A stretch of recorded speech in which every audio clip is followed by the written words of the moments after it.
Madam next question Diganth. ಕಾಳಿಯ ಪ್ರಾಮಾಣಿಕತೆಯನ್ನು ಕಂಡು ಶ್ರೀರಾಮಕೃಷ್ಣರು ಏನೆಂದರು? ಕಾಳಿಯ ಪ್ರಾಮಾಣಿಕತೆಯನ್ನು ಕಂಡು ಶ್ರೀರಾಮಕೃಷ್ಣರು ಸಂತೋಷದಿಂದ, ನಿನಗೆ ಸಾಕ್ಷಾತ್ಕಾರವಾಗಿ ನೀನು ಎಲ್ಲವನ್ನೂ ಒಪ್ಪಿಕೊಳ್ಳುವ ದಿನವೂ ಬರುವುದು. ಆದರೆ ಏಕಪಕ್ಷೀಯನಾಗಬೇಡ, ಏಕಪಕ್ಷೀಯತೆ ನನಗೆ ಸೇರುವುದಿಲ್ಲ ಎಂದರು.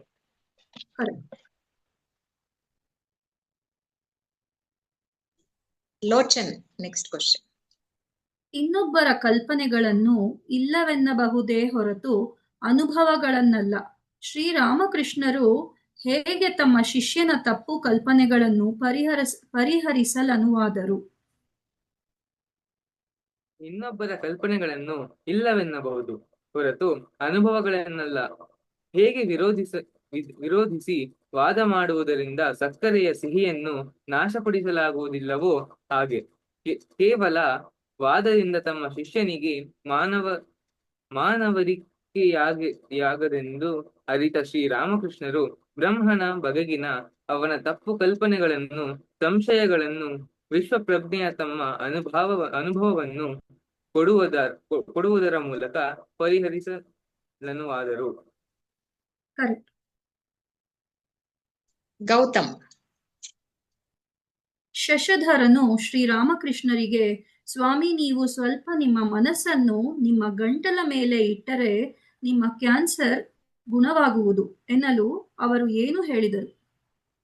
ಶ್ರೀರಾಮಕೃಷ್ಣರು ಭಗವಂತನಿಗೆ ನಿವೇದಿಸಿ, ಆದ ಮನಸ್ಸು ರಕ್ತ ಮಾಂಸಗಳಿಂದ ಕೂಡಿ ಈ ದೇಹಕ್ಕೆ ತರುವುದಾದರೂ ಹೇಗೆ ಎಂದರು. ಅಮೃತ್ ಶೆಟ್ಟಿ. ಶಶಧರನು ಮತ್ತೆ ಜಗನ್ಮಾತೆಯ ಬಳಿ ಮಾತನಾಡುವಾಗ ಅವಳನ್ನಾದರೂ ಗುಣಪಡಿಸಲು ಕೇಳಿ ಎಂದು ಬೇಡಿದಾಗ ಶ್ರೀರಾಮಕೃಷ್ಣರು ಏನು ಹೇಳಿದರು? ಶಶಿಧರನು ಮತ್ತೆ ಸ್ವಾಮಿ ಜಗನ್ಮಾತೆ ಬಳಿ ಮಾತನಾಡುವಾಗ ನೀವು ಅವಳನ್ನಾದರೂ ಇದನ್ನು ಗುಣಪಡಿಸುವಂತೆ ಕೇಳಿ ಎಂದು ಬೇಡಿದನು. ಆಗ ಶ್ರೀರಾಮಕೃಷ್ಣರು, ನಾನು ಜಗನ್ಮಾತೆ ನೋಡಿದಾಗ ನನ್ನ ದೇಹಕ್ಕೆ ಇಡೀ ವಿಶ್ವವೇ ಮರೆತು ಹೋಗುವಂತೆ ಹೀಗಿರುವಾಗ ಈ ರಕ್ತ ಮಾಂಸದ ಕೆಲಸ ಬಾರದೆ ಶರೀರದ ಬಗ್ಗೆ ತಾಯಿ ಹೇಗೆ ಹೇಳಲಿ ಎಂದು ಖಂಡಿತನು. ಉತ್ತಮ್. ಒಂದಷ್ಟು ಕಾಲ ವಿಶ್ರಾಂತಿ ಕಾಲದಲ್ಲಿ ಶಿಷ್ಯರಿಗೆ ಯಾವ ಬೋಧನೆಗಳಾಗಿದ್ದವು?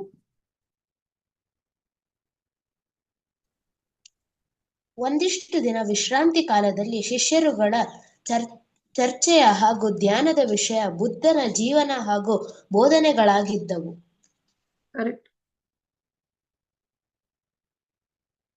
Gautam next question.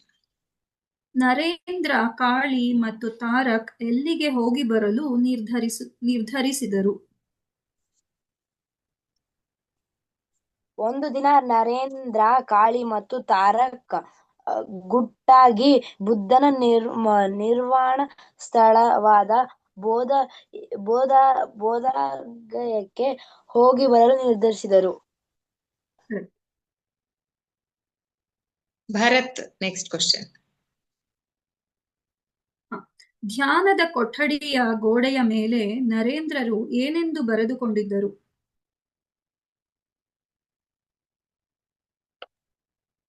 ಧ್ಯಾನದ ಕೊಠಡಿಯ ಗೋಡೆಯ ಮೇಲೆ, ನನ್ನ ಈ ಶರೀರ ಈ ಆಸನದಲ್ಲಿಯೇ ಒಣಗಿ ಹೋಗಲಿ, ಚರ್ಮ ಮಾಂಸ ಮೂಳೆಗಳು ಕರಗಿ ಹೋಗಲಿ, ಯುಗಯುಗಗಳಲ್ಲಿಯೂ ದುರ್ಬಲವಾದ ಬುದ್ಧಿಯನ್ನು ಪಡೆಯದೆ ನಾನು ಈ ಶರೀರವನ್ನು ಈ ಆಸನದಿಂದ ಏಳಲು ಬಿಡುವುದಿಲ್ಲ ಎಂಬ ಶಪಥವನ್ನು ದಪ್ಪ ಅಕ್ಷರಗಳಲ್ಲಿ ಬರೆದುಕೊಂಡಿದ್ದರು. ಉತ್ತಮ್. ಬೋಧಗಯಕ್ಕೆ ಹೋಗಿ ಬರುವ ಖರ್ಚನ್ನು ಯಾರು ವಹಿಸಿಕೊಂಡಿದ್ದರು? ತಾರಕ್ ದಾರಿ ಖರ್ಚಿಗೆ ಹಣವನ್ನು ತಂದಿದ್ದ.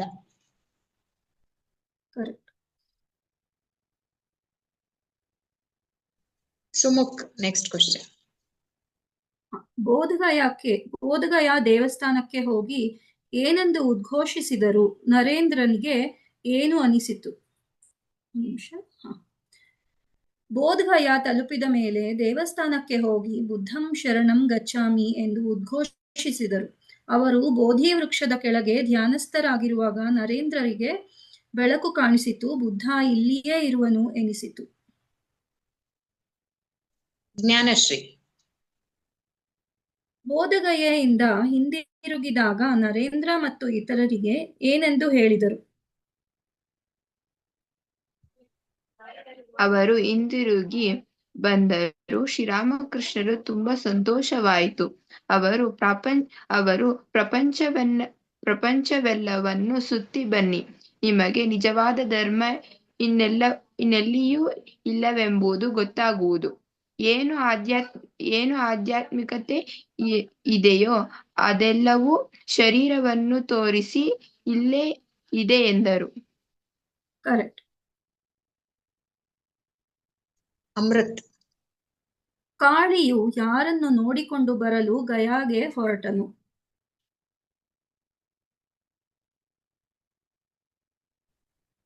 ಮಾರನೇ ದಿನ ಕಾಳಿ ಯೋಗಿಯ ಗವಿಗೆ ದಾರಿ ತಿಳಿದುಕೊಂಡು ಹೊರಟರು. ಶ್ರೇಯನ್. Next question. ಕಾಳಿಯು ಗಯಾ ಸ್ಟೇಷನ್ನಿನಿಂದ ಎಲ್ಲಿ ತಲುಪಿದನು ಹಾಗೂ ಎಲ್ಲಿ ರಾತ್ರಿಯನ್ನು ಕಳೆದನು? ಇಲ್ಲ.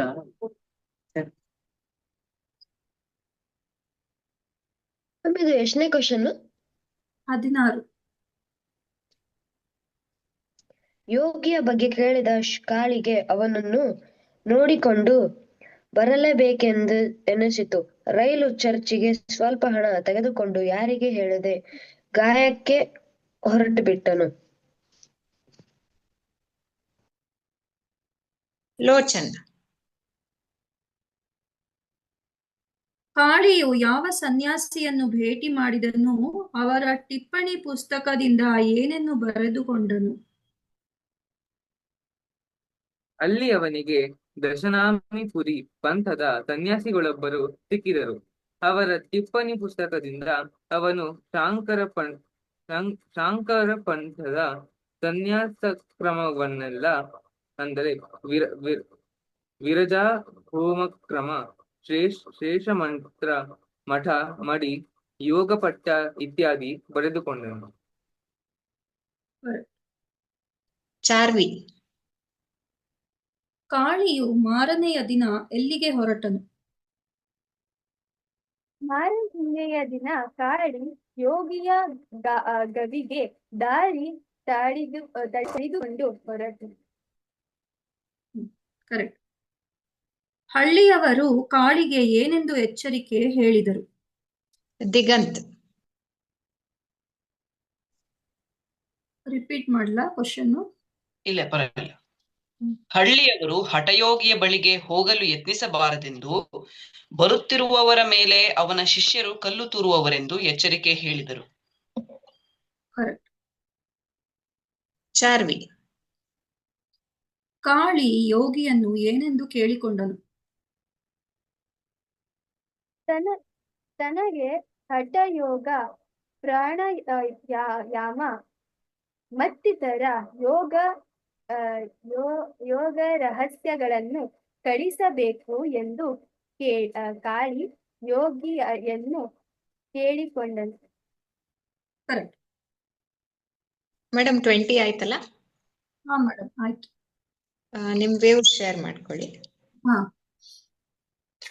ಇಲ್ಲಿ ನನ್ಗೆ ಇಷ್ಟವಾದ ಕೆಲವೊಂದು ಲೈನ್ಸ್ ಅಂದ್ರೆ, ಶ್ರೀರಾಮಕೃಷ್ಣರಿಗೆ ಕ್ಯಾನ್ಸರ್ ಆಗಿರುತ್ತೆ, ಗಂಟ್ಲಿನ ಕ್ಯಾನ್ಸರ್. ತುಂಬಾ ನರಳ್ತಾ ಇರ್ಬೇಕಾದ್ರೆ ಎಲ್ಲಾರು ಬಂದು ನೋಡ್ಕೊಂಡು ಹೋಗ್ತಾ ಇರ್ತಾರೆ. ಪಂಡಿತರು ಆಗಿರುವ ಶಶಧರನಿಗೆ ಅವ್ರ ಮೇಲೆ ತುಂಬಾ ಪ್ರೀತಿ ಮತ್ತು ಗೌರವ ಇರುತ್ತೆ.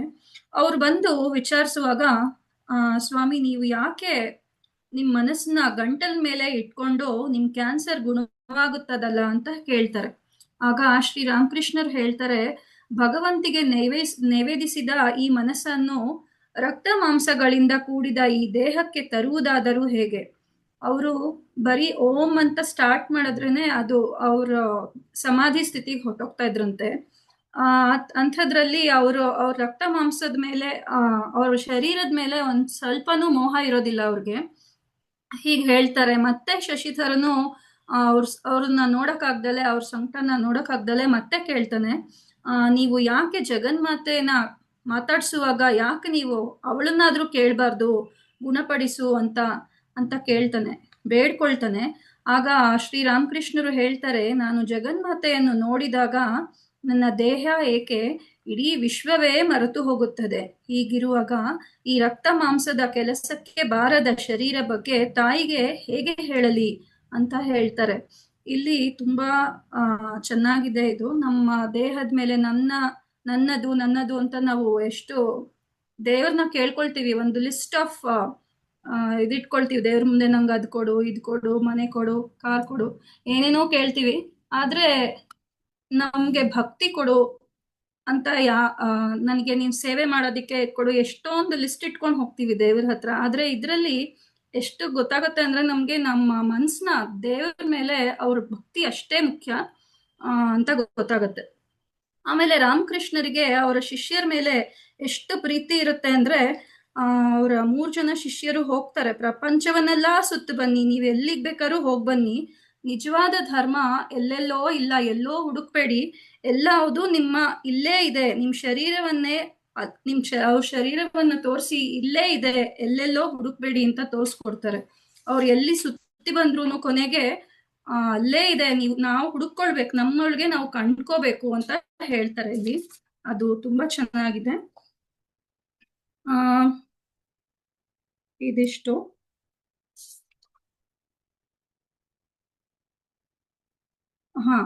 ಅಷ್ಟೇ sir. Thank you. Jairam Krishna. Thank you madam. Thank you madam. Ma'am ಇದನ್ನ ಸ್ಪಾಟ್ಲೈಟ್ ಮಾಡಿ. ಆತ್ಮೀಯ ಮಕ್ಕಳೇ ಹಾಗೂ ಪೋಷಕರೇ, ಇವತ್ತು ಒಂದು ಸುದಿನ. ಪೂಜ್ಯ ಸ್ವಾಮೀಜಿಯವರು, ಸ್ವಾಮಿ ವಿನಯಾನಂದಜಿ ಮಹಾರಾಜ್ ಅವರು ಇವತ್ತು ನಮ್ಮೊಂದಿಗೆ ಇದ್ದಾರೆ. ಅವರು ಶಿವಮೊಗ್ಗ ರಾಮಕೃಷ್ಣ ವಿವೇಕಾನಂದ ಆಶ್ರಮದ ಅಧ್ಯಕ್ಷರು. ಇವತ್ತು ಈ ಒಂದು ಸುಸಂದರ್ಭದಲ್ಲಿ ಅಂದ್ರೆ ನಮಗೆ ಇವತ್ತಿನ ಈ ಒಂದು ಅಧ್ಯಯನ ಕೇಂದ್ರಕ್ಕೆ ಸ್ವಾಮೀಜಿ ಸಿಕ್ಕಿರೋದು ನಮ್ಮೆಲ್ಲರ ಒಂದು ಸುಕೃತ. ಸ್ವಾಮೀಜಿ ಇವತ್ತೊಂದು 10-15 ನಿಮಿಷ ನಮ್ಮೊಂದಿಗೆ ಒಂದು ಆಶೀರ್ವಚನವನ್ನ ಹಂಚ್ಕೊಂತಾರೆ. ನಾವೆಲ್ಲ ಕೇಳೋಣ. ಓಂ ಸ್ಥಾಪಕಾಯ ಧರ್ಮಸ್ಯ ಸರ್ವಧರ್ಮ ಸ್ವರೂಪಿಣಿ ಅವತಾರ ವರಿಷ್ಠಾಯ ರಾಮಕೃಷ್ಣಾಯ ತೇ ನಮಃ. ಭಗವಾನ್ ಶ್ರೀರಾಮಕೃಷ್ಣರಿಗೂ ಶಾರದಾ ಮಾತೆ ಸ್ವಾಮಿ ವಿವೇಕಾನಂದ ದಿವ್ಯ ಚರಣಗಳಿಗೆ ಶಿರಸಾಷ್ಟಾಂಗ ಪ್ರಣಾಮಗಳನ್ನು ಮಾಡ್ತಾ ಅವರ ದಿವ್ಯ ಕೃಪಾಶೀರ್ವಾದವನ್ನ ಹೇಳ್ತೀನಿ. ಎಲ್ಲ ಪ್ರೀತಿಯ ಸದ್ಭಕ್ತರಿಗೆ ನಮಸ್ಕಾರಗಳು. ತುಂಬಾ ಸಂತೋಷ. ಈ ಮನೆಗೆ ಬಂದಿರೋದೇ ಒಂದು ದಿವ್ಯವಾದಂತಹ ಒಂದು ತಾಣಕ್ಕೆ ಬಂದಿದ್ದೀನಿ. ಏನೋ ಮತ್ತೆ ಒಂದು ದಕ್ಷಿಣೇಶ್ವರದ ಒಂದು ವಾತಾವರಣವೇ ನಮಗೆ ಫೀಲ್ ಆಗುತ್ತೆ. ಶ್ರೀರಾಮಕೃಷ್ಣರು ಮತ್ತು ಆಂಜನೇಯರ ಶಿಷ್ಯರು ಅಲ್ಲೆಲ್ಲ ಏನ್ ದಕ್ಷಿಣೇಶ್ವರದಲ್ಲಿ ಆ ಚಿಕ್ಕ ಕೊಠಡಿಯಲ್ಲಿ ಕಳೀತಾ ಇದ್ರು, ಆ ರೀತಿಯಲ್ಲಿ ಒಂದು ಭಾವನೆ. ಶ್ರೀರಾಮಕೃಷ್ಣರು ದೇಹದಲ್ಲಿಲ್ಲ, ಆದ್ರೆ ಅವರ ಚೈತನ್ಯ ಈ ಮನೆಯಲ್ಲಿ ತುಂಬಿದೆ. ಹಾಗೆ ನಿಮ್ಮೆಲ್ಲರೊಳಗೂ ಸಹ ಅದು ಸ್ಪಂದಿಸ್ತಾ ಇದೆ. ತುಂಬಾ ಸಂತೋಷ ಆಯ್ತು. ಶ್ರೀರಾಮಕೃಷ್ಣರು ಅವರ ಪಲ್ಲವಿ ಇದೆ ಮತ್ತೆ ಮತ್ತೆ ಮತ್ತೆ, ಮನುಷ್ಯ ಜೀವನದ ಗುರಿ ಏನು ಅಂದ್ರೆ ಭಗವತ್ ಸಾಕ್ಷಾತ್ಕಾರ, ಭಗವಂತನ ಪಡ್ಕೊಳ್ಳಿ. ಹೇಗೆ ಮೊದ್ಲು ಒಂದನ್ನ ಗಳಿಸ್ಕೊಳ್ಳಿ, ಆಮೇಲೆ ಎಷ್ಟು ಬೇಕಾದ್ರೆ ಸೊನ್ನೆಯನ್ನು ಸೇರಿಸ್ಕೊಳ್ಳಿ. ಆ ಒಂದ್ರ ಮುಂದೆ ಎಷ್ಟು ಸೊನ್ನೆಗಳನ್ನು ನೀವು ಸೇರಿಸಿದ್ರು ಅದಕ್ಕೆ ಬೆಲೆ ಬರ್ತಾ ಬರುತ್ತೆ. ಈ ಒಂದು ಅನ್ನೋದು ಭಗವಂತ, ಈ ಸೊನ್ನೆಗಳು ಅನ್ನೋದು ನಮ್ಮ ಪ್ರತಿಭೆಗಳಾಗುತ್ತೆ, ವಿದ್ಯೆಗಳಾಗುತ್ತೆ, ಬೇರೆ ಲೌಕಿಕವಾದಂತಹ ವಸ್ತುಗಳಾಗ್ತವೆ. ನಾವು ಉಳಿದಿದ್ದಲ್ಲಿ ಏನೇನಿದೆ ಅದೆಲ್ಲ ಸೊನ್ನೆಗಳಂತ ಇಟ್ಕೊಂಡ್ವಿ. ಅದೆಲ್ಲದಕ್ಕೂ ಬೆಲೆ ಬರೋದು ಯಾವಾಗ ಅಂದ್ರೆ ಭಗವಂತನನ್ನು ಇಟ್ಕೊಂಡ್ರೆ, ಭಗವಂತನಿಗೋಸ್ಕರ ಮಾಡಿದಾಗ, ಭಗವಂತನ ಪ್ರೀತಿಗಾಗಿ ಮಾಡಿದಾಗ, ಅವನೊಬ್ಬನು ಬಿಟ್ಟು ಅಂದ್ರೆ ಇನ್ನೆಲ್ಲೂ. ನೀವು ಹಾಡನ್ನು ಕೇಳಿದ್ರೆ, ನೀನೊಬ್ಬ ನೊಡನಿರಲು ಜಗವೆಲ್ಲ ಹೆದುರಾಗೆ, ಭಯವೇನು ಭಯವೇನು ಭಯವೇನು ಗುರುವೇ, ನೀನೊಬ್ಬ ನಿಲ್ಲದಿರೆ ಜಗವೆಲ್ಲ ಜೊತೆಯಾಗಿ, ಸುಖವೇನು ಸುಖವೇನು ಸುಖವೇನು ಪ್ರಭುವೇ. ಭಗವಂತ ಗುರು ಒಬ್ಬ ಇದು ಬಿಟ್ಟಂದ್ರೆ ನಮಗೆ ಇಡೀ ಜಗತ್ತೇ ಎದುರಾದ್ರು ಸಹ, ಎಲ್ಲ ವಿರುದ್ಧ ಆದ್ರು, ಎಲ್ಲರೂ ಬಿಟ್ಟೋದ್ರು, ಎಲ್ಲ ವಸ್ತುಗಳು ಬಿಟ್ಟೋದ್ರು, ಎಲ್ಲ ಸಂಪತ್ತು ಬಿಟ್ಟೋದ್ರು. ಅಷ್ಟೇ ಅಲ್ಲ, ನಮಗೆ ಗೌರವ ಮಾನ ಏನೆಲ್ಲ ಬಿಟ್ಟೋದ್ರು ನಾವು ತಲೆ ಕೆಡಿಸ್ಕೊಳ್ಳೋದೇ ಇಲ್ವಂತೆ. ಯಾಕಂದ್ರೆ ಗುರುವಿನ ಪಾಠ ಸಿಕ್ಕಿದೆ, ಗುರುವಿನ ಪ್ರೀತಿ ಸಿಕ್ಕಿದೆ. ಅಷ್ಟು ಅಮೂಲ್ಯವಾದದ್ದು. ಸೊ ಹೀಗಾಗಿ ಈಗ ತಾನೇ ನೀವು ಹೇಳ್ತಾ ಇದ್ರಿ ಶ್ರೀರಾಮಕೃಷ್ಣರು ಯಾವಾಗ ಭಗವಂತನ ಜಗನ್ಮಾತಿನ ಶ್ರೀರಾಮಕೃಷ್ಣರು ದರ್ಶನವಾಗುತ್ತೋ ಅವಾಗ ಇಡೀ ಜಗತ್ತೇ ಮರ್ತೋಗುತ್ತೆ, ಬ್ರಹ್ಮಾಂಡವೇ ಮರ್ತೋಗುತ್ತೆ. ಇನ್ನ ಶರೀರದ ಬಗ್ಗೆ ಎಲ್ಲಿ ಕೇಳಕ್ಕಾಗುತ್ತೆ? ಇನ್ನ ಈ ಶರೀರ ನೋಡ್ಕೊಂಡು, ಈ ಶರೀರ ಅಲ್ಪ, ಅತ್ಯಂತ ಕ್ಷಣಿಕ. ಶ್ರೀಮಾತೆಯವರು ಹೇಳ್ತಾ ಇದ್ರಂತೆ, ನಾನು ಈ ದೇಹ ಬಿಟ್ಟು ನಾನು ಶ್ರೀರಾಮಕೃಷ್ಣ ಲೋಕಕ್ಕೆ ಹೋಗಿದ್ದೆ, ನಾನು ಬಹಳ ಚೆನ್ನಾಗಿತ್ತಲ್ಲಿ, ತುಂಬಾ ಆನಂದವಾಗಿದ್ದೆ ನಾನು ಅಂತ ಹೇಳಿ. ಹೌದಾ ಹೌದಾ ಅಂತ ಹೇಳ್ತಾ ಇರ್ಬೋದು. ಆಮೇಲೆ ಆಮೇಲೆ ಬರ್ತಾ ನೋಡದೆ ನನ್ನ ಈ ಶರೀರ ಬಿದ್ದಿತ್ತಿಲ್ಲಿ ಬಹಳ ಅಸಹ್ಯ ಆಗ್ತಾ ಇತ್ತು, ನನಗೆ ಬಹಳ ನೋವಾಗ್ತಾ ಇರ್ತದೆ, ಹೆಂಗ್ ಸೇರ್ಕೊಳ್ಳಿ ನಾನು ಅಂತ ತುಂಬಾ ಕಷ್ಟದಿಂದ ಸೇರ್ಕೊಂಡೆ. ಅಂದ್ರೆ ಎಷ್ಟು ಆನಂದವಾಗಿರ್ಬೇಡ ಅವು ಆ ಶ್ರೀರಾಮ ಲೋಕದಲ್ಲಿ, ಎಷ್ಟು ಚೈತನ್ಯವಾಗಿ. ನಾವೆಲ್ಲ ಅನ್ಕೊಳ್ತೇವೆ ಅಯ್ಯೋ ದೇಹ ಬಿಟ್ಟು ಹೋಗ್ಬಿಟ್ಟ, ಅಯ್ಯೋ ದೇಹ ಬಿಟ್ಟು, ಅಯ್ಯೋ ಅಯ್ಯೋ ಅಂತ ಅಳ್ತೀವಿ. ಆದ್ರೆ ಸಂತೋಷ ಪಡ್ಬೇಕು ನಾವು, ಈ ನರಕದಿಂದ ಬಿಡುಗಡೆ ಆಗಿ ಹೋದ್ನಲ್ಲ ಅಂತ. ಯಾಕಂದ್ರೆ ಶರೀರದಿಂದ ಹೋದ್ಮೇಲೆ ತುಂಬಾ ಆನಂದವಾಗಿರ್ತಾರೆ. ಶರೀರ ಮಾತ್ರ ಇರಲ್ಲ, ರಗಳೆನೂ ಇರಲ್ಲ, ಎಲ್ಲಾ ರಗಳೆಗೂ ಕಾರಣ ಈ ಶರೀರವೇ. ಶಂಕರಾಚಾರ್ಯರು ವಿವೇಕ ಚೂಡಾಮಣಿಗಳೇ ಇರ್ತಾರೆ. ಈ ಜಗತ್ತಿನಲ್ಲಿ ದೊಡ್ಡ ಎಲ್ಲ ತಪ್ಪುಗಳು ಒಂದು ದೊಡ್ಡ ತಪ್ಪು ಮಾಡೋದ್ರಿಂದ ಶುರುವಾಗಿದ್ದಾವೆ ಅಂತ. ಆ ದೊಡ್ಡ ತಪ್ಪು ಅಂದ್ರೆ ಮಹಾಪ್ರಮಾದ ಅಂತದ್ದು. ಒಂದು ಮಹಾಪ್ರಮಾದ ಫಸ್ಟ್ ಮಾಡ್ಬಿಟ್ಟ ನಾವು, ಆ ಪ್ರಮಾದದಿಂದ ಎಲ್ಲ ಅನೇಕ ಕೋಟಿ ಕೋಟಿ ಕೋಟಿ ದೋಷಗಳು ಉತ್ಪತ್ತಿ ಆಗ್ತಾ ಬಂತು ಅಂತ. ಆ ಮೊದಲನೇ ಪ್ರಮಾದ ಯಾವ್ದಪ್ಪ ಅಂದ್ರೆ ದೊಡ್ಡ ಪ್ರಮಾದ ಅಂದ್ರೆ ನಾನು ಈ ಶರೀರ ಅಂತ ಐಡೆಂಟಿಫೈ ಮಾಡಿ ತಪ್ಪಾಗಿ ಭಾವಿಸಿದ್ದೆ. ನಾನು ಈ ಶರೀರ, ನಾನು ಶರೀರ ಅಲ್ಲ, ಅದೇ ತಪ್ಪು, ರಾಂಗ್ ರೂಟ್. ಅದು ರಾಂಗ್ ರೂಟಲ್ಲಿ ಹೋಗ್ಬಿಟ್ಟು ನಾವು ಸರಿಯಾದ ನಮ್ ಗುರಿ ಸಿಗ್ಲಿಲ್ಲ ಅಂದ್ರೆ ಆಗುತ್ತಾ? ಇಲ್ಲ, ಯೂಟರ್ನ್ ಮಾಡ್ಕೊಳ್ಳೇಬೇಕು. ಹೀಗಾಗಿ ನಾವು ಈ ಶರೀರ ಅಲ್ಲ. ಸ್ವಾಮಿ ವಿವೇಕಾನಂದರದ್ದು ಒಂದು ಘಟನೆ ಬರುತ್ತೆ ಪಾಶ್ಚಾತ್ಯ ದೇಶದಲ್ಲಿ, ಅಮೆರಿಕದಲ್ಲಿ. ಒಬ್ಳು ಬಂದು ಕೇಳ್ತಾರೆ, ಸ್ವಾಮೀಜಿ ನಿಮ್ಮ ಮಾತಿನಿಂದ ಬಂದು ನೀವೆಲ್ಲ ನಮ್ಮನ್ನೆಲ್ಲ ಹಿಪ್ನಟೈಸ್ ಮಾಡ್ತಾ ಇದ್ರ, ಒಂಥರ ನಮ್ಮೆಲ್ಲ ಮರಳು ಮಾಡ್ತಾ ಇದ್ರ, ನಮ್ಮಲ್ಲಿ ಏನೋ ಮ್ಯಾಜಿಕ್ ಮಾಡ್ತಾ ಇದ್ರ, ನಾವೆಲ್ಲ ಚೆನ್ನಾಗಿದ್ದು ಏನೋ ಒಂಥರ ಒಂದು ಫ್ಯಾಂಟಸಿ ಮಾಡ್ಬಿಟ್ಟಿದ್ದಾರೆ. ಅವಾಗ ಸ್ವಾಮಿ ವಿವೇಕಾನಂದ ಹೇಳ್ತಾರೆ, I am not hypnotising you, I am dehypnotising you ಅಂತಾರೆ. ನಾನು ಹಿಪ್ನಟೈಸ್ ಮಾಡ್ತಿಲ್ಲ, ನಾನು ಈಗಾಗಲೇ ಹಿಪ್ನಟೈಸ್ ಆಗೋಗ್ಬಿಟ್ಟಿದ್ದೀರಾ. ನಾನ್ ದೇಹ, ನಾನು ಇದು, ನನ್ನ ಸೌಕರ್ಯ, ನನ್ನ ಮನೆ ಮಠ ಅಂತ ಏನೇನೋ ಅನ್ಕೊಂಡು ಹಿಪ್ನಟೈಸ್ ಆಗೋಗ್ಬಿಟ್ಟಿದ್ದೀರಾ. ನಿಮ್ಮನ್ನೆಲ್ಲ ಈಗ ಅದರಿಂದ ಹೊರಗೆ ತರ್ತಾ ಇದ್ದೀನಿ, ನಾನು ಡಿಹಿಪ್ನಟೈಸ್ ಮಾಡ್ತಿದ್ದೆ. You are ever loving, ever joyful, ever omniscient, omnipotent, potential, ever effulgent atman. ನೀವೆಲ್ಲ you are the moving gods on this earth. ನೀವು ಯಾರು ಸಾಮಾನ್ಯರಲ್ಲ. ನೀವು ಆದ್ರಿಂದ ನಿತ್ಯ ಶುದ್ಧ ಬುದ್ಧ ಪರಿಪೂರ್ಣ ಚೈತನ್ಯ ಸ್ವರೂಪಿಗಳು ಅಂತ ಭಾವಿಸ್ಬೇಕು. ಪ್ರತಿನಿತ್ಯ ಇದನ್ನು ಭಾವಿಸ್ಬೇಕು. ನಾವು ಪ್ರತಿದಿನ ಕನ್ನಡಿ ನೋಡ್ಕೊಂಡು ಇನ್ನೂ ನಮ್ಮ ಶರೀರ ಭಾವನೆ ಗಟ್ಟಿ ಆಗ್ತಾ ಬರುತ್ತೆ. ನಾನು ಎಷ್ಟೋ ಸರಿ ಹೇಳ್ತಿರ್ತೀನಿ, ನಮ್ಮ ಆಧ್ಯಾತ್ಮಿಕ ಮಾತೆಯರಿಗೂ ಹೇಳ್ತಿರ್ತೀನಿ, ನೀವು ಆಧ್ಯಾತ್ಮಿಕ ಸಾಧನೆ ಮುಂದುವರಿಬೇಕು ಅಂತ ಇಷ್ಟನಾ, ಕನ್ನಡಿ ನೋಡ್ಕೊಂಡು ಫಸ್ಟ್. ನೀವ್ ಹೆಂಗೋ ಮಾಡ್ಕೊಂಡು ಕುಂಕುಮ ಒಂದು ಇಟ್ಕೊಳ್ಳೋದು, ಕನ್ನಡಿ ನೋಡ್ಕೊಳ್ದೆ ಇರೋದು ಕಲ್ತ್ಕೊಳ್ರಿ. ನಿಮ್ಗೆ ಯಾವಾಗ ಕನ್ನಡಿ ನೋಡ್ಕೊಳ್ಳೋದು ಬಿಟ್ಬಿಡ್ತೀವೋ ಅವಾಗ ನಮ್ದು ಶರೀರ ಇದೆ ಅನ್ನೋದು ಮೆಲ್ಲಕ್ಕೆ ದೂರ ಆಗ್ತಾ. ಶರೀರ ಪೋಷಣೆಗೆ, ಶರೀರ ಗಮನ ಕೊಡುವಂಥದ್ದು ಬೇಡ. ಅದಕ್ಕೆ ಎಷ್ಟು ಬೇಕಷ್ಟೇ ಮಾಡ್ತಾ ಬಂದ್ರೆ ತಾನೇ ಬಿದ್ದೋಗುತ್ತೆ. ಶರೀರದ ಅಷ್ಟೇನೆ. ಹಾಗಾಗಿ ಇದು ನಿಧಾನಕ್ಕೆ ಸುಲಭ ಇಲ್ಲ. ಯಾಕೆಂದ್ರೆ ಒಂದ್ ಜನ್ಮ ಅಲ್ಲ, ಒಂದು 100 ಜನ್ಮಗಳು ನಾನು ಶರೀರ ಅನಾದಿ ಅವಿದ್ಯಾ ಕಾಮ್ಯ ಕರ್ಮ ಅಂತ ಕೃಷ್ಣ ಹೇಳ್ತಾರೆ. ಒಂದು 100 ಜನ್ಮಗಳಿಂದ ಈ ಶರೀರಕ್ಕೆ ತಂಟ್ಕೊಂಡು ಬಂದ್ಬಿಟ್ಟಿದೆ. ಹೀಗಾಗಿ ಅದು ಒಂದೇ ಸರಿ ಬಿಡ್ಸಕ್ಕಾಗತ್ತೆ. ಒಂದೇ ಸರಿ ಬಿಡಿಸಬಾರ್ದು ಅಂತಲೂ ಶ್ರೀರಾಮಕೃಷ್ಣ ಹೇಳ್ತಾರೆ. ಹೇಗಿದೆ ಅಂದ್ರೆ ನಮ್ಮ ಮೋಹ ಮತ್ತು ಮಾಯ ಹೆಂಗಿದೆ ಅಂದ್ರೆ, ನಾವು ಒಂದು ಮುಳ್ಳಿನ ಮೇಲೆ ನಮ್ಮ ಬಟ್ಟೆಯನ್ನು ಹಾಕ್ಬೇಕು, ನನಗೆ ಬಿಡಿಸ್ಬೇಕಾಗಿದೆ, ತೊಂದರೆ ಆಗ್ತಿದೆ, ಬಿಡಿಸ್ಬೇಕು. ಈಗ ಅರ್ಜೆಂಟ್ ಮಾಡಂಗಿಲ್ಲ,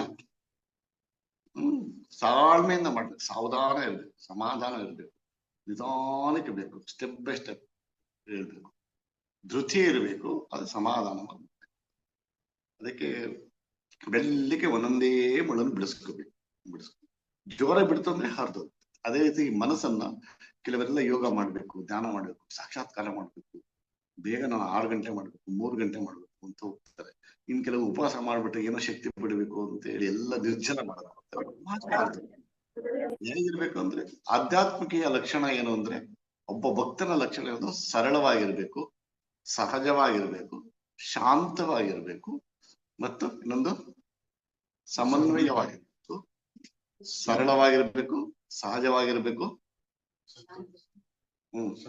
ಸಂತೋಷವಾಗಿರ್ಬೇಕು, ಸರಳವಾಗಿರ್ಬೇಕು, ಸಹಜವಾಗಿರ್ಬೇಕು, ಸಂತೋಷದಿಂದ ಇರಬೇಕು, ಸಮನ್ವಯವಾಗಿರ್ಬೇಕು, ಶಾಂತವಾಗಿರ್ಬೇಕು, ಪ್ರಶಾಂತನಾಗಿರ್ಬೇಕು. ಈ ಲಕ್ಷಣ ಇದೆ. ನಾನು ಸರಳವಾಗಿದ್ದೀನ, ನಾನು ಎಂಥ ಪರಿಸ್ಥಿತಿಯಲ್ಲೂ ಸಹಜವಾಗಿದ್ದೀನ, ಶಾಂತವಾಗಿದ್ದೀನ, ಸಮನ್ವಯವಾಗಿದ್ದೀನ, ಈ ಲಕ್ಷಣಗಳಿದೆಯಾ ಅಂತ ನೋಡ್ಕೋಬೇಕು. ಈ ಲಕ್ಷಣಗಳಿದ್ರೆ ಸರಿಯಾಗಿದ್ದೀವಿ ಅಂತ. ಈ ರೀತಿನ ನಾವು ಅಭ್ಯಾಸ ಮಾಡ್ತಾ ಅದಕ್ಕೆ ಶ್ರೀರಾಮಕೃಷ್ಣ ಸರಳ ನಾವನ ಈಶ್ವರ ಲಾಭ. ಮನುಷ್ಯ ಸರಳನಾಗದ ಹೊರತು ಭಗವಂತ ಸಾಕ್ಷಾತ್ಕಾರ ಆಗೋದಿಲ್ಲ. ಆದ್ರೆ ಎಷ್ಟೋ ಜನ್ಮಗಳ ಸಾಧನೆಯಿಂದ ಒಬ್ಬ ಮನುಷ್ಯ ಸರಳನಾಗ್ತಾನೆ ಅಂತ. ಹಾಗಾದ್ರೆ ಸರಳತೆ ಹೇಗ್ ಬರುತ್ತೆ ಅಂತ ಕೇಳಿದ್ರೆ ಸತ್ಯದಿಂದ ಬರುತ್ತೆ. ಸತ್ಯವಾಕ್ಯ ಪರಿಪಾಲನೆ ಮಾಡ್ತಾ ಮಾಡ್ತಾ ಸುಳ್ಳನ್ನು ಹೇಳ್ಬಾರ್ದು. ಆದಷ್ಟು ಸುಳ್ಳನ್ನು ಹೇಳದೆ ಮ್ಯಾಕ್ಸಿಮಮ್ ಟ್ರೈ ಮಾಡ್ಬೇಕು. ಎಷ್ಟು ಸಾಧ್ಯ ಆಗುತ್ತೋ ಅಷ್ಟು. ಕೆಲವು ಅನಿವಾರ್ಯ ಆಗುತ್ತೆ ವ್ಯವಹಾರದಲ್ಲಿ, ಆದ್ರೂ ಮ್ಯಾಕ್ಸಿಮಮ್ ನಮ್ಮ ಮನೆಯಲ್ಲಿ ಆಗ್ಲಿ, ಕುಟುಂಬದಲ್ಲಿ ಆಗ್ಲಿ, ಗುರುಗಳಂತೂ ಗುರುಗಳ ಮುಂದೆ ಅಂತೂ ಹೇಳಲೇಬಾರ್ದು. ಸತ್ಯವನ್ನು ಹೇಳ್ತಾ ಬಂದಾಗ ಸತ್ಯದಿಂದ ಸರಳತೆ ಬರುತ್ತೆ, ಸರಳತೆಯಿಂದ ಸೂಕ್ಷ್ಮತೆ ಉಂಟಾಗುತ್ತೆ, ಸೂಕ್ಷ್ಮತೆಯಿಂದ ವಿವೇಕ ಬರುತ್ತೆ, ವಿವೇಕದಿಂದ ವೈರಾಗ್ಯ ಬರುತ್ತೆ, ವೈರಾಗ್ಯದಿಂದ ವಕಾಲತ್ ಬರುತ್ತೆ. ವಕಾಲತ್ ಅಂದ್ರೆ ನಾವು ಅರ್ಪಣೆ ಮಾಡ್ಬೋದು, ಎಲ್ಲವನ್ನೂ ವಕಾಲತ್ ಬರುತ್ತೆ. ಯಾವಾಗ ಅರ್ಪಿಸ್ಕೊಳ್ತೇವೋ ಅವಾಗ ಭಗವಂತ ಸಾಕ್ಷಾತ್ಕಾರ. ನೋಡಿ, ಸತ್ಯದಿಂದ ಸರಳತೆ ಬರುತ್ತೆ, ಸರಳತೆಯಿಂದ ಸೂಕ್ಷ್ಮತೆ ಬರುತ್ತೆ, ಸೂಕ್ಷ್ಮತೆಯಿಂದ ವಿವೇಕ ಬರುತ್ತೆ, ವಿವೇಕದಿಂದ ವೈರಾಗ್ಯ ಬರುತ್ತೆ, ವೈರಾಗ್ಯದಿಂದ ವಕಾಲತ್ ಉಂಟಾಗುತ್ತೆ, ವಕಾಲದಿಂದ ಭಗವಂತನ ದರ್ಶನ ಆಗುತ್ತೆ. ಆದ್ರಿಂದ ನಾವು ಸರಳವಾದದನ್ನು ಏಕೆ ಕಲಿಬೇಕು? ತುಂಬಾ ಸುಲಭವಾದ ದಾರಿ ಶ್ರೀರಾಮಕೃಷ್ಣ ಹೇಳ್ಬಿಟ್ಟಿದೆ. ಅವ್ರ ಪಲ್ಲವಿ ಸಾಧು ಸಂಘ, ನಿರ್ಜನವಾಸ, ಭಗವಂತನ ನಾಮವನ್ನ ಕೀರ್ತನೆ. ಆಗಾಗ ಸಾಧು ಸಂಘ ಮಾಡ್ತಾ ಇದ್ರು, ನಿರ್ಜನವಾಸ ಈಗ ನೀವೇನ್ ಮಾಡ್ತಾ ಇದ್ರ ಅದು ನಿರ್ಜನವಾಸನೆ. ಈಗೆಲ್ಲ ಅಧ್ಯಯನ ಮಾಡ್ತಾರೆ ನಿರ್ಜನವಾಸದಲ್ಲಿ ಎಲ್ಲ ಒಟ್ಟಿಗೆ ಸೇರಿ ಒಂದೇ ಮನಸ್ಸಾಗಿದ್ದೀರ ನಿರ್ಜನವಾಸ. ಭಗವಂತನ ನಾಮಗುಣ ಕೀರ್ತನೆ ಮಾಡ್ತಾನೆ ಇದ್ದೀರ, ಸಾಧು ಸಂಘ ಸಿಕ್ಕಿದೆ ನಿಮಗೆ. ಇದ್ರ ಜೊತೆಗೆ ನಾಮಸ್ಮರಣೆ ಮಾಡ್ತಾ ಇರ್ಬೇಕು ಅಷ್ಟೇ, ನಾಮಜಪ. ನನಗೆ ಹೇಳ್ತಾ ಇದ್ದೆ ಒಂದೇನು ನಾವು ಅಂದ್ರೆ ಸಂತೋಷವಾಗಿ ನಿಮ್ಗೆ ಎಷ್ಟು ಖುಷಿಯಾಗಿ ಮಾಡಕ್ ಸಾಧ್ಯ ಆಗುತ್ತೆ. ನಮ್ಗೆಲ್ಲ ಖುಷಿಯಾಗಿ ನೀವು 108 ಜಪ ಮಾಡಿ, ಅದೇ ಕ್ವಾಲಿಟಿ ಜಪ ಮಾಡಿ. ನೀವು ಅರ್ಧ ಗಂಟೆನೇ ಕೂತ್ಕೊಳ್ಳಿ, ಸಂತೋಷವಾಗಿ ಕೂತ್ಕೊಳ್ಳಿ. ಆ ಅರ್ಧ ಗಂಟೆ 15-20 ನಿಮಿಷ ಶ್ರೀರಾಮಕೃಷ್ಣ ಖುಷಿಯಾಗಿ ಕಳಿದೆ, ಆನಂದವಾಗಿ ಕಳಿದೆ ಅಷ್ಟೇ. ಆ ಕ್ವಾಲಿಟಿ ಈಸ್ ವೆರಿ ಇಂಪಾರ್ಟೆಂಟ್. ನೀವು ಎಷ್ಟು ಜಪ ಮಾಡ್ತೀರ ಅನ್ನೋದು ಮುಖ್ಯ, ನೀವು ಎಷ್ಟು ಪೂಜೆ ಮಾಡ್ತೀರಾ ಅನ್ನೋದು ಮುಖ್ಯ ಅಲ್ಲ. ಮತ್ತೆ ನೀವು ಮಾಡೋ ಕೆಲಸನೇ ಭಗವನ್ಮಯವಾಗಿ ಮಾಡ್ಬೇಕು. ಸೊ ಅದು ನಮ್ಮ ಹಿರಿಯ ಸ್ವಾಮೀಜಿಗಳು ಹೇಳ್ತಾರೆ, you must spiritualise every activity. Spiritualise ಮಾಡ್ಬೇಕು, ಇಡೀ ದಿನ ನಮ್ಗೆ ಸ್ಪಿರಿಚುವಲೈಸ್ ಮಾಡ್ಬೇಕು. ನಮಗೆ ಕೆಲಸ ಬೇರೆ ಪೂಜೆ ಬೇರೆ ಅಂತ ಆಗ್ಬಾರ್ದು. ಸೊ ಈ ಕೆಲಸ ಮತ್ತು ವರ್ಕ್ ಅಂಡ್ ವರ್ಷಿಪ್ ಸ್ಟಾರ್ಟಿಂಗ್ ಇರುತ್ತೆ. Work and worship first step. Second step ಅಲ್ಲಿ ವರ್ಕ್ ಆಸ್ ವರ್ಷಿಪ್ ಆಗುತ್ತೆ, ಪೂಜೆಯಂತೆ ಕೆಲಸ ಮಾಡ್ತೀವಿ. ಇನ್ನು ಥರ್ಡ್ ಸ್ಟೆಪ್ ಅಲ್ಲಿ ಹೈಯರ್ ಅಡ್ವಾನ್ಸ್ ಸ್ಟೆಪ್ ಅಲ್ಲಿ ವರ್ಕ್ ಈಸ್ ವರ್ಷಿಪ್ ಆಗುತ್ತೆ. ಸೊ ನಾವು ಈಗ ಆ ಮಟ್ಟಕ್ಕೆ ಏರ್ಬೇಕು. ನಾವು ಮಾಡೋ ಕೆಲಸನೆಲ್ಲ ಇದೆ. ಶಂಕರಾಚಾರ್ಯ ಹೇಳ್ತಾರೆ, ನಾನು ನಡೀತಾ ಇದ್ರೆ ನಾನು ತೀರ್ಥಯಾತ್ರೆ ಮಾಡ್ತಿರ್ತೀನಿ. ಸೊ ನಾನೆಲ್ಲ ಊಟ ಮಾಡ್ತಾ ಇದ್ರೆ ಭಗವಂತನಿಗೆ ನೈವೇದ್ಯ ಮಾಡ್ತಿರ್ತೀನಿ. ಮತ್ತೆ ಅದೇ ರೀತಿ ನಾನು ಡ್ರೆಸ್ ಮಾಡ್ಕೊಂಡ್ರೆ ಭಗವಂತನ ಅಲಂಕಾರ ಮಾಡ್ತಿರ್ತೀನಿ. ನಾವು ಸ್ನಾನ ಮಾಡ್ಬೇಕಾದ್ರೆ ಬಾಸ್ಬೇಕು, ನಾವು ದೇವರಿಗೆ ಅಭಿಷೇಕ ಮಾಡ್ತಾ ಇದ್ದೀನಿ ಅಂತ. ಪ್ರತಿದಿನ ನಾವು ಸ್ನಾನ ಮಾಡ್ಬೇಕಾದ್ರೆ ಸ್ವಯಂ ನಾರಾಯಣ ಇದ್ದಾನೆ, ರಾಮಕೃಷ್ಣನ ಒಳಗಡೆ ಇದ್ದಾರೆ. ಸೊ ಅವ್ರಿಗೆ ನಾನು ಅಭಿಷೇಕ ಮಾಡ್ತಾ ಇದ್ದೀನಿ, ರಾಮಕೃಷ್ಣರಿಗೆ ಅಭಿಷೇಕ ಮಾಡ್ತಿದ್ದೀನಿ ಅಂತ ಭಾವಿಸ್ಬೇಕು. ಸೊ ಈ ರೀತಿ ಭಾವವನ್ನು ನಾವು ಬದಲಾಯಿಸ್ಬೇಕು. So change your vision. ಈ ರೀತಿ ದೃಷ್ಟಿಕೋನವನ್ನು, ಸೃಷ್ಟಿಯನ್ನು ಬದಲಾಯಿಸ್ಕೊಳಕ್ಕಾಗಲ್ಲ, ಆದ್ರೆ ದೃಷ್ಟಿಯನ್ನು ಬದಲಾಯಿಸ್ಕೊಳ್ಬೇಕು. You cannot change the world, but you can change yourself. ಅದರಿಂದ ಅವು ಹೇಗೆ ಚೇಂಜ್ ಆಗ್ತಾನೆ? Men can change themselves by changing his attitude. ಅವನ ಬಿಹೇವಿಯರ್ ಚೇಂಜ್ ಮಾಡ್ಕೊಳ್ತಾನೆ, ಆಟಿಟ್ಯೂಡ್ ಚೇಂಜ್ ಮಾಡ್ಕೊಂಡ್ರೆ ಮನುಷ್ಯ ಬದಲಾವಣೆ ಆಗ್ತಾನೆ. ಆದ್ರೆ ಇದೆಲ್ಲವೂ ಸಾಧ್ಯವಾಗದೆ ಆಗೋದ್ರೆ ನಮ್ಮ ಆಲೋಚನಾ ರೀತಿ, ಸತ್ಸಂಗ, ಸದ್ಭಾವನೆ, ಸಚ್ಚಿಂತನೆ ಮಾಡ್ತಾ ಮಾಡ್ತಾ ಮಾಡ್ತಾ ಮಾಡ್ತಾ ಆ ಪ್ರೇಮದಿಂದ ಬರುತ್ತೆ. ಭಕ್ತಿ ಒಂದೇ, ಪ್ರೀತಿಯನ್ನೇ ಬೆಳೆಸ್ಕೋಬೇಕು. ಆ ಪ್ರೀತಿಯನ್ನು ಹೆಂಗ್ ಬೆಳೆಸ್ಕೊಳ್ಬೇಕು ಅಂತ ಕೇಳಿದ್ರೆ, ಕೋಪದ ವಾತಾವರಣ ಅವಾಯ್ಡ್ ಮಾಡ್ಬೇಕು, ಒರಟಾಗಿ ಮಾತಾಡೋದನ್ನ ಕಡಿಮೆ. ಶಾರದಾ ಮಾತು ಹೇಳ್ತಾರೆ, ನೀನ್ ಯಾವಾಗಲೂ ಒರಟಾಗಿ ಮಾತಾಡ್ತಾ ಇದ್ರೆ ನಿನ್ನ ಮನಸ್ಸು ಒರಟಾಗ್ಬಿಡುತ್ತೆ, ಸೂಕ್ಷ್ಮತೆ ಕಳ್ಕೊಂಡ್ಬಿಡ್ತೀಯ, ಆ ಪ್ರೇಮವನ್ನು ಗ್ರಹಿಸಕ್ಕಾಗ. ಆದ್ರಿಂದ ಒರಟಾಗಿ ಮಾತಾಡ. ಆ ಪರಿಸ್ಥಿತಿಗಳು ಬಂದ್ರು ಸಹ ಹೊರಟಾಗಿ ಮಾತಾಡುವಂಥದ್ದು, ಆದಷ್ಟು ಪೊಲೈಟ್ ಇಂದನೇ ಹೇಳುವಂಥದ್ದು ಪ್ರಯತ್ನ ಮಾಡು. ಹೀಗೆ ಮೃದುವಾಗಿ ಮಾತನಾಡುವಂಥದ್ದು ಅಭ್ಯಾಸ ಮಾಡಿದಾಗ ಕೋಮಲತೆ ಬರುತ್ತೆ. ಅವಾಗ ಆ ಪ್ರೀತಿ ಅನ್ನೋದು ಅನುಭವಿಸೋ ಸಾಧ್ಯ ಆಗುತ್ತೆ. ಆದಷ್ಟು ನಾವು ಎವ್ರಿ ಮೊಮೆಂಟ್ ನಾವು ಆ ಪ್ರೀತಿಯನ್ನೇ ಕೊಡುವಂಥದ್ದು, ಪ್ರೀತಿಯನ್ನೇ ಅನುಭವಿಸುವಂಥದ್ದು, ಪ್ರೀತಿಯನ್ನೇ ಬದುಕು. ಈ ರೀತಿ ನಾವು ಅದಾಗ್ಬಿಟ್ರೆ ಅವಾಗ ನಾವು ಆ ಕ್ಷಣದಲ್ಲಿ ನಾವು ದೇವರನ್ನ ಅನುಭವಿಸ್ತೇವೆ. Because love is God, God is love. ಅದು ದೇವರೇ ಪ್ರೇಮ ಸ್ವರೂಪ, ಪ್ರೇಮಮಯ, ಆನಂದ ಸ್ವರೂಪ. ಅದರಿಂದ ಅಂತಹ ಆನಂದ ಸ್ವರೂಪರಾದಂತಹ ಶ್ರೀರಾಮಕೃಷ್ಣರು, ಪ್ರೇಮ ಸ್ವರೂಪಿಯಾದಂತಹ ಶಾರದಾ ಮಾತೆ, ಶಕ್ತಿ ಸ್ವರೂಪಿಯಾದ ಸ್ವಾಮಿ ವಿವೇಕಾನಂದರು ನಮಗೆ ಸಿಕ್ಕಿದರೆ ನೀವೆಲ್ಲ ಭಾಗ್ಯವಂತರು, ಧನ್ಯರು. ನಿಮ್ಗೆಲ್ಲ ಒಳಿತಾಗ್ಲಿ, ನಿಮ್ಗೆಲ್ಲ ಮಂಗಳವಾಗ್ಲಿ ಅಂತ ನಾನು ಪ್ರಾರ್ಥಿಸ್ಕೊಟ್ಟ ನನ್ನ ಆಶೀರ್ವಾದ ಪೂರ್ಣವಾಗಿ ನಿಮ್ಗಿರುತ್ತೆ. ಚೆನ್ನಾಗಿರಿ, ಹಾಗೆ ನಿಮ್ ಪ್ರಾರ್ಥನೆ ನಮ್ಗಿರ್ಲಿ ಅಂತ ಹೇಳಿ ನನ್ನ ಮಾತನ್ನು ಶ್ರೀರಾಮಕೃಷ್ಣ ದಿವ್ಯ ಚರಣಗಳಲ್ಲಿ ಅರ್ಪಿಸ್ತಾರೆ. ಓಂ ಶಾಂತಿ ಶಾಂತಿ ಶಾಂತಿ. ಇವತ್ತು ನಮ್ಮೊಂದಿಗೆ ಉತ್ತಮವಾದಂತ, ನಿಜವಾಗ್ಲೂ ನಮಗೆ ಬೇಕಾಗಿರುವಂತಹ ಹಲವಾರು ಅಂಶಗಳನ್ನ ಸ್ವಾಮೀಜಿ ನಮ್ಮ ಜೊತೆ ಹಂಚಿಕೊಂಡಿದ್ದಾರೆ. ಪೂಜ್ಯ ಸ್ವಾಮೀಜಿ ಅವರಿಗೆ ವಿವೇಕಾನಂದ ಮಕ್ಕಳ ಸಂಘದ ಅಧ್ಯಯನ ಕೇಂದ್ರದ ಎಲ್ಲ ಸದಸ್ಯರ ಪರವಾಗಿ ಧನ್ಯವಾದಗಳನ್ನ ಸಲ್ಲಿಸ್ತಾ ಇದ್ದೀನಿ. ಧನ್ಯವಾದಗಳು ಸ್ವಾಮೀಜಿ.